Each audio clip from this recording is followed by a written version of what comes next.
Huyu Mungu ndiye Mungu aliyenituma.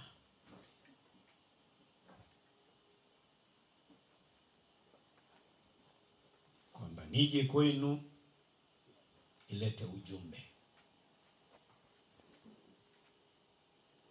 Lakini huo ujumbe ambao wanatumwa nao na nilotumwa nao nabebwa na nguvu ya Roho Mtakatifu.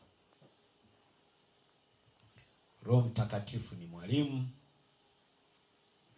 na ni kiongozi. Tunaposema yeye ni kiongozi, manake yeye yuko mbele yetu. Manake yupo kwa ajili yetu, sio kwa ajili yake. Hilo ni la msingi sana kulifahamu. Lazima uifahamu nafasi ya Roho Mtakatifu na uwepo wake katika imani ya Bwana wetu Yesu ambaye ni Kristo. Watu wa Mungu, Mungu ni roho na shetani ni roho. Hizi ni falme mbili zinazoshindana.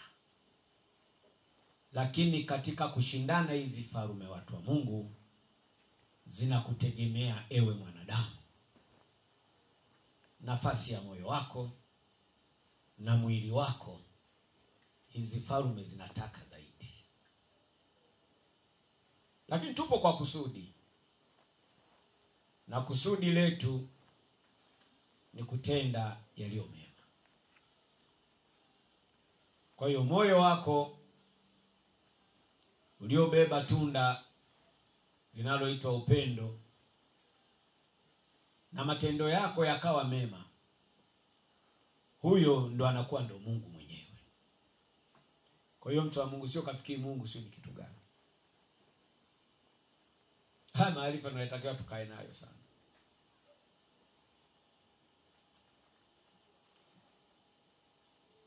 Mfumo wa kitabia iliyo njema ukikukaa wewe ndo Mungu mwenyewe. Mfumo wa tabia isiyo njema yenye giza ukikukaa wewe ndo shetani mwenyewe.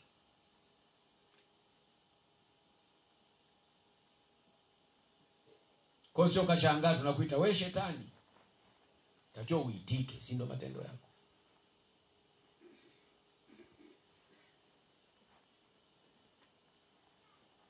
Unajua watu wanafurahi sana, huyu ana Mungu.